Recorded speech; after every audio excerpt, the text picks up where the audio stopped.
Pigbisto ang pamayokan Office of Senior Citizens Affairs na si Jimmy Reblando bilang top 1 sa outstanding OSCA head sa bilog na rehiyon durante kan mayon Seal of Excellence Awards kan National Senior Citizens Commission Regional Office 5 kan Hulyo 31 ngunya na taon. Huli kan pagiging angat sa saindang mga inisyatibo para sa mga lolo asin lola kan Naga, pigtawan man onra digdi ang mismong opisina kan OSCA. May report si Joel Solina. Nakaguno ning onra ang Office of the Senior Citizens Affairs kang Syudad Dignaga sa natapos pasanang National Commission on Senior Citizens 7th Anniversary na may titulong Serbisyong May Puso na ginibukan July 31, 2026 duman sa Legazpi City.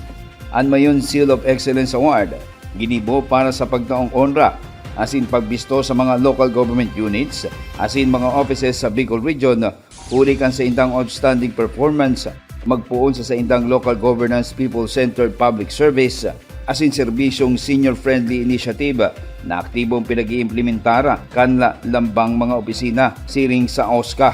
Apwera kang pagiging saro sa mga outstanding OSCA sa rehiyon, binisto man si Mr. Jimmy Reblando bilang pinakamatibay na hepe kang OSCA sa rehiyon.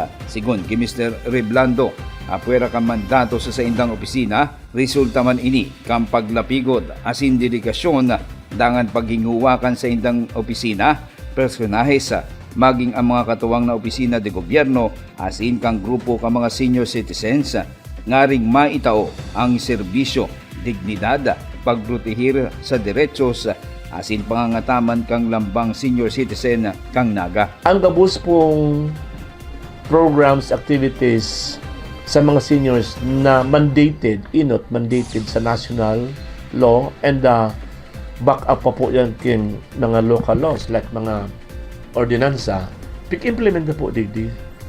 Sabi ko in short, sa mga kairiba ko, sagod po naman sa mga iba na katabang tayo digdi sa pag-implementar. Pig-implementa lang ang what is good, proper, and just for senior citizens. So dapat para sa ng privilege and benefits, pighin wata pong mapasenda. Kabali sa mga ibinida ni Mr. Jimmy Reblando, iyo ang pagkakaigwa ng city officials ka mga senior citizen o ang counterpart ka mga local officials, maging mga department heads kang lambang opisina kang city government na primero sa Bicol Region asin padagos na ginigibo sa syudad. Ang naiba talaga sa Naga, ininganing inot na mayo talaga nga sa iba sa pagkaaram ko mayo pong nagtutukaw ng mga senior citizens na city officials. Unlike Naga. This coming October may matutukaw naman. Kaya nag-prepare na kami sa eleksyon. Isa matutukaw na mayor, vice mayor, and sangguniang panlunsod members and the department heads. Prepare na po yan. Nag-urol na po yan si Ma'am Bel Sinda. Tapos si Ma'am Bel po ang chairperson yan sa eleksyon. Now, mapugayan sa iba, sarong bulan nagtutukaw yan, mga senior na iyan, sa endang posisyon. Example, ang mga city official counterpart, nag-iibo man yan yung mga ordinansa and resolutions na pigpapasa man naman sa deliberations. Ang lokal na gobyerno kan Syudad Dignaga, padagos man pinagbibisto ang tibay kan lambang Baska kang 27 barangays kang Naga na aktibong nag-iimplementar man ka mga programa, social services asin proyekto para man sa mga kapwa nila senior citizens sa lambang respetibong barangay. Naga. Iyan po nalilindungan ng sarong federasyon. Kaya pighanat po kung sisay ang pinakamaray kasi hilingunta paano ninda na asistiran ang sa indang mga membro. Paano sa mga programs and services man na benefiting the members. Hindi lang po sa kunya ini ang pagkaaram kapatid. Pinakalangkaw na award ini. Ano ito pinakalangkaw? Ang first place, kabangang milyon magayan, 500,000. Second place is 300,000. Third place is 200,000. Sarong milyon na yan.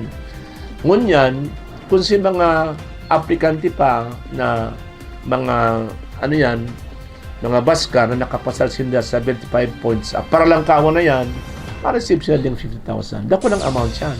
Para po yan sa indang organization. Alagad, Dilinawon ta na ang na-receive ng mga promyo, bako po ay mabarabanga-bangaon kan mga members. May papadumanan po yan. Kasi subject po yan sa liquidation.